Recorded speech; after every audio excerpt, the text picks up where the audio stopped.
Magandang araw po muli sa atin mga sir at welcome back na naman po sa aking channel. At ngayong araw po ay isishare ko lamang po sa inyo tungkol po dito sa basic wiring diagram ng ating Honda TMX Supremo. Yan po. Ito pong makikita nyo sa aking schematic diagram or sa aking drawing. Meron po tayo ditong mga basic na parts ng ating motor para po umandar at para magkaroon ng kuryente. Ito po yung mga pangunahing parts sa ating mga motor. Yan po. Meron po tayo ditong stator at syempre kasama po yung kanyang pulser, yung ating regulator at yung kanyang CDI, yung kanyang ignition switch at yung kanyang battery at yung kanyang ignition coil. Yan po. Ito po ang mga parts na aking na-drawing ay ito lamang po yung mga basic parts na makikita natin sa ating motor na Honda Supremo. Yan po. Unahin po natin dito sa part ng ating stator. Yan po.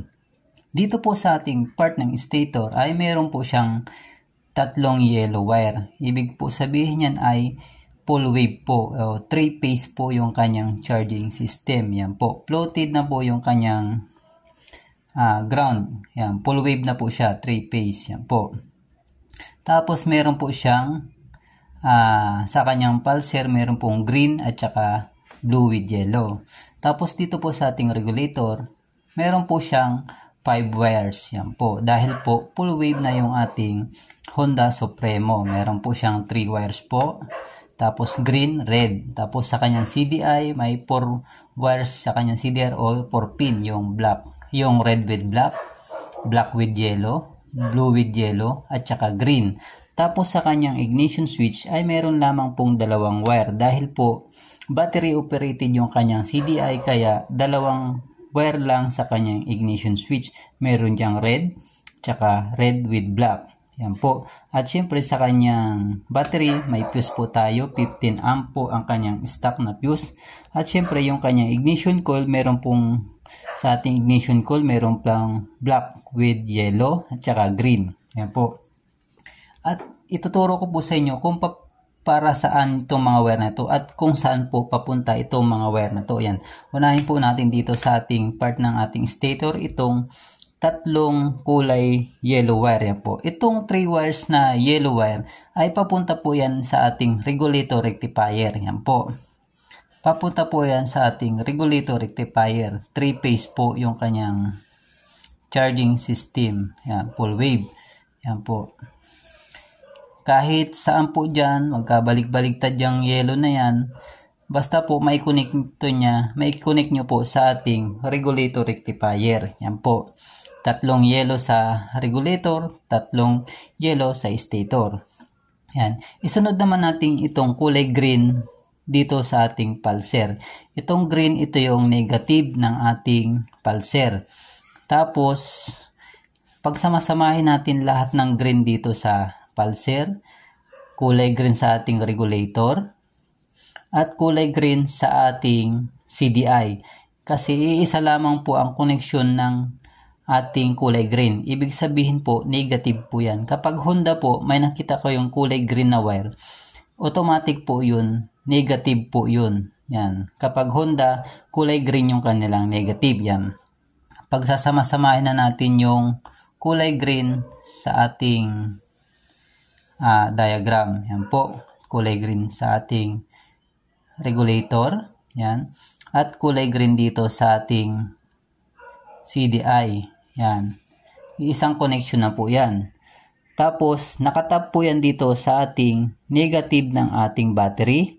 Yan. Nakatap din yan sa ating chassis. Yan po. At saka yung kulay green dito sa ating ignition coil.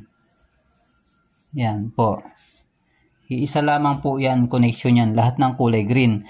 Tapos, nakatap po yan dito sa ating battery, sa negative ng ating battery. Yan.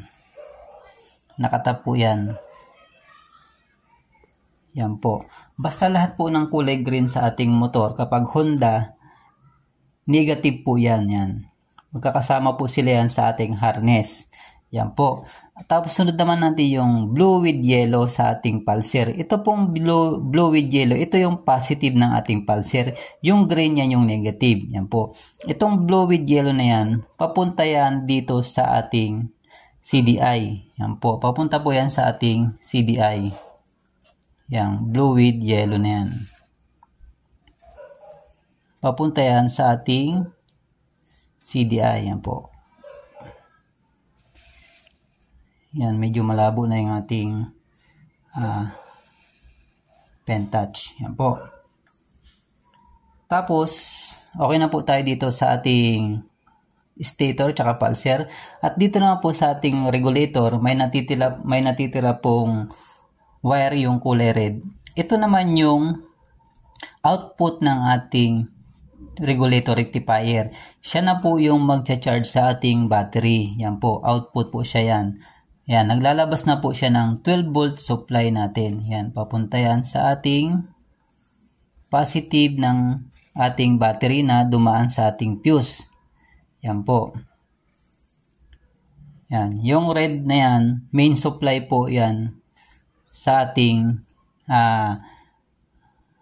ignition switch. Yan, papunta rin po yan sa ating ignition switch. Yan po. Itong red sa ating ignition switch yan, nakakonekta din po yan sa ating fuse.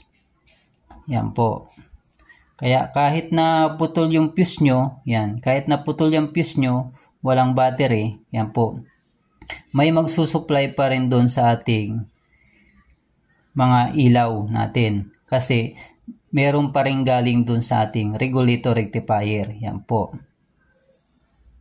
Yan po. Siya na po yung mag-charge sa ating battery, yung red na yan. Yan po. Kapag hindi po nag-charge yung battery nyo, yan, i-check nyo yung fuse nyo, baka putol. Yan po. Tapos po, dito sa ating CDI naman po, yan, sa ating CDI, puro wires po yung ating CDI. Ibig sabihin po, battery operated yung kanyang CDI. Yan po, green, negative. Yung blue with yellow, papunta sa ating ignition, ay yung blue with yellow, papunta sa ating pulser. Yan, blue with yellow pulser natin. Tapos yung black with yellow, ito naman yung papunta sa ating ignition coil. Yan po, papunta yan sa ating ignition coil. Yan, papunta yan sa ating ignition coil yung blue with yellow natin.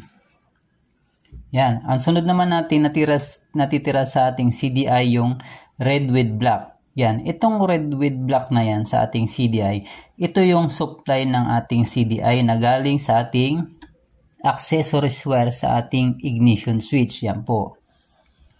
Yan po yung nagbibigay supply sa ating CDI galing dito sa ating ignition switch. Yan po. Ito po ay tinatawag natin accessories wire yung red with black. Bakit tinawag na accessories wire yung red with black na yan? Pag itong ating red wire yan, yung ating main, yan, live wire yan sa ating papunta sa ating ignition switch na galing sa ating positive ng ating battery. Once na in-on mo yung inyong ignition switch yan, pag naka-on na yung ignition switch, masusuplayan yung red with black na yan. Yan po. Yung CDI natin mapapasukan ng positive 12 volts. Yan po. Kapag nawala ng supply yung red with black na yan, hindi po gagana yung CDI. Hindi siya maglalabas ng kuryente kasi wala siyang supply. Pag putol yung accessories wire ninyo sa inyong harness. Yan po. Yan po mga sir, at malinaw po sa inyo yung ating schematic diagram tungkol po dito sa Honda Supremo. Yan lamang po mga sir, at sundan nyo na lamang po or screenshot nyo na lamang po itong ating basic wiring diagram tungkol po dito sa Honda Supremo. At yun lamang po mga sir, at maraming salamat po sa inyong panonood. At kung bago ka lamang sa aking channel, at huwag mong kalimutang mag-subscribe at pindutin mo na rin yung notification bell para lagi kang updated sa aking mga ina-upload na mga video tungkol po dito sa ating mga motor. Yan po, basic wiring diagram po. At yun lamang po sir, at maraming salamat sa inyong panonood and God bless po.